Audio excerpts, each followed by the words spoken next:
আসসালামু আলাইকুম রহমতুল্লাহি ওবরাকাত। আল্লাহর একটি নাম মাত্র ১০ বার পরে হাতের তালুতে ফুঁক দিয়ে সে হাতটাকে আপনার মুখের উপর মাসে করবেন, মুখমণ্ডলে বুলিয়ে দিবেন। তাহলে ইনশা আল্লাহ স্বামী, স্ত্রী, শ্বশুর, শাশুড়ি, ননদ এবং অন্য যে কেউ বাধ্য হবেই ইনশাআল্লাহ। প্রিয় দর্শক, কাউকে বাধ্য করার জন্য এই আমলটি অত্যন্ত গুরুত্বপূর্ণ। তাই যদি আপনার প্রয়োজন হয় তাহলে ভিডিওটি খুব মনোযোগ দিয়ে একদম শেষ পর্যন্ত দেখবেন। ভিডিওটি আপনার অনেক কাজে লাগবে। আরও অনেক ফজিলত আছে, তা আপনারা ভিডিওর মধ্যেই জানতে পারবেন। তো চলুন মূল ভিডিওটি শুরু করা যাক। প্রিয় দর্শক, আল্লাহ তাআলা গোটা বিশ্বের সৃষ্টিকর্তা ও পালনকর্তা। মহান সে আল্লাহ, তার মহিমা, শ্রেষ্ঠত্ব ও মহত্ব প্রভৃতির পরিচয়ক কিছু সুন্দর নাম রয়েছে। এগুলোকে সিফাতি বা গুণবাচক নাম বলা হয়, যেগুলোকে বলা হয় আল আসমাউল হুসনা বা সুন্দর নামসমূহ। প্রকৃত পক্ষে আল্লাহ রব্বুল আলামিনের সিফাতি নাম অগণিত। আল্লাহর গুণবাচক নাম প্রসঙ্গে পবিত্র কুরআনুল কারিমে বলা হয়েছে, আর আল্লাহর জন্য রয়েছে সুন্দর সুন্দর নাম, অতএব তোমরা তাকে সেই সব নামেই ডাকো। প্রিয় দর্শক, আল্লাহর গুণবাচক নামগুলো অতিশয় সুন্দর ও পবিত্র। মহান আল্লাহর পরিচয় সঠিকভাবে জ্ঞাত হয়ে ঈমানকে পূর্ণাঙ্গ করার জন্য আসমাউল হুসনা সম্পর্কে জানা আবশ্যক, মানে আল্লাহর সিফাতি নামগুলো সম্পর্কে জানা আবশ্যক। এছাড়া আল্লাহ তাআলার এসব নামের জিকিরে প্রচুর ফজিলতের কথা বিভিন্ন হাদিসে বর্ণিত হয়েছে। বলা হয়েছে যে যে ব্যক্তি এসব নাম মুখস্থ করবে সে জান্নাতে প্রবেশ করবে, সুবহানাল্লাহ। আর যে ব্যক্তি এসব নাম ধরে আল্লাহর কাছে দোয়া করবে তার দোয়া কবুল করা হবে।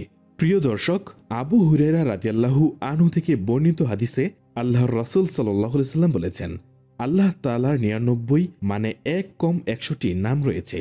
যে ব্যক্তি এ নামগুলো মুখস্থ করবে সে জান্নাতে যাবে। অপর বর্ণনায় আছে যে তিনি বিজুর, তাই বিজুরকে ভালোবাসেন।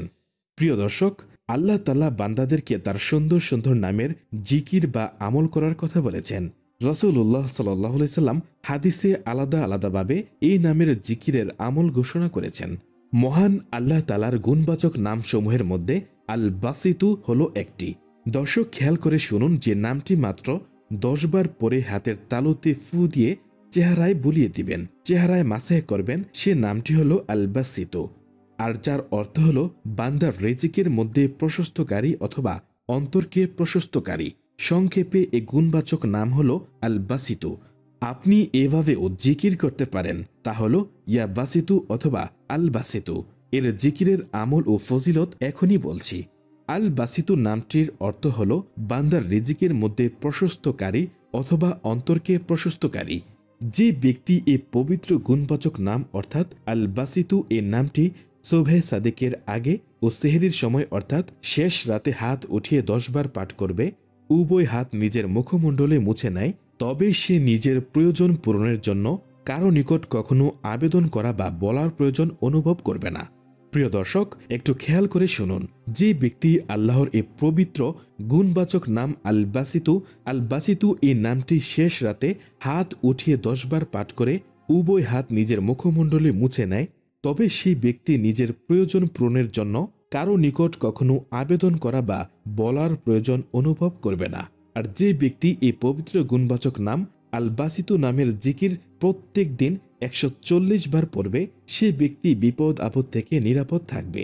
আর যে ব্যক্তি এ পবিত্র গুণবাচক নাম অর্থাৎ আল বাসিতু নামের জিকির ফজরের নামাজের পর হাত উত্তোলন করে মাত্র ১০ বার পরে মুখের উপর মুছে নিলে সেই ব্যক্তি কখনো অন্যের মুখাপেক্ষী হবে না ইনশাআল্লাহ, এবং তার রুচিতে বরকত থাকবে, সুবহানাল্লাহ। প্রিয় দর্শক, অত্যন্ত গুরুত্বপূর্ণ একটি ভিডিও এবং খুবই ফজিলতপূর্ণ একটি আমল। এটি পরীক্ষিত একটি আমল, আপনারা সবাই করতে পারবেন একদম নিশ্চিন্তে।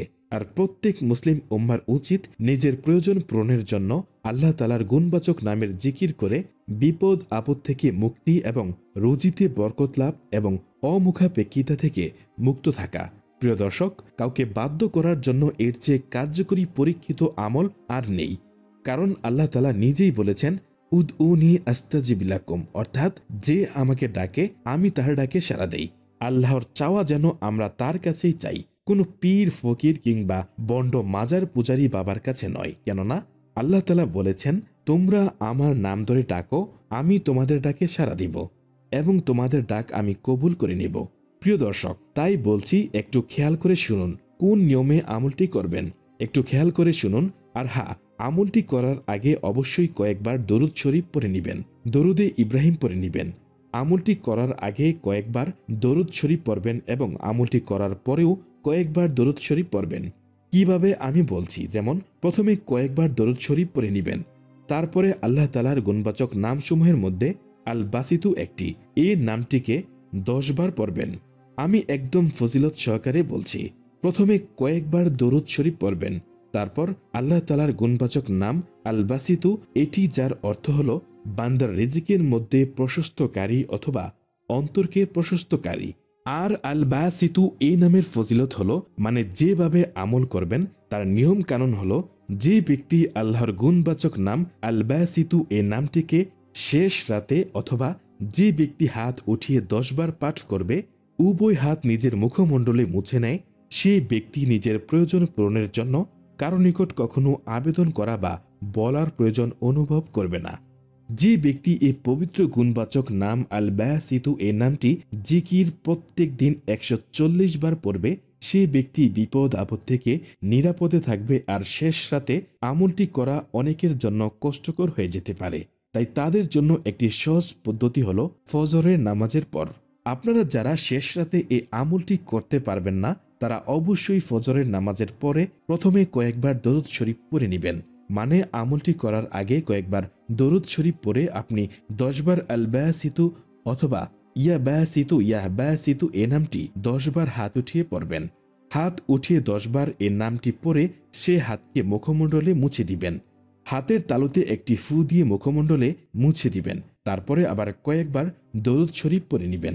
এইভাবে যদি আমলটি করতে পারেন তাহলে ইনশাআল্লাহ আপনার কাঙ্ক্ষিত ফলাফল পাবেন।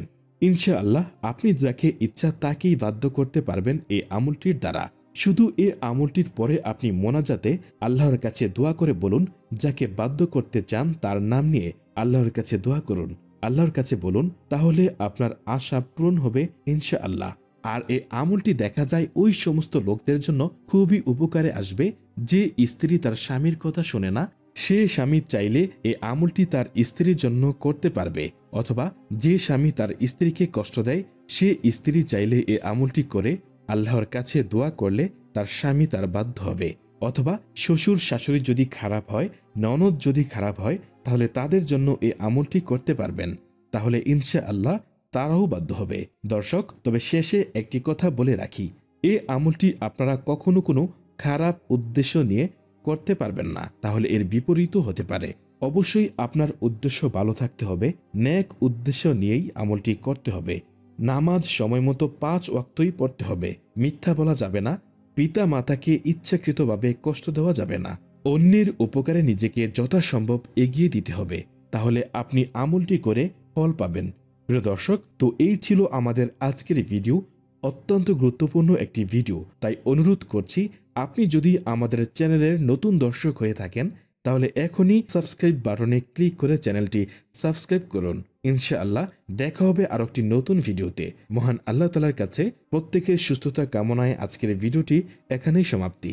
আসসালামু আলাইকুম ওয়া রাহমাতুল্লাহি ওয়া বারাকাতুহু। আল্লাহ হাফেজ।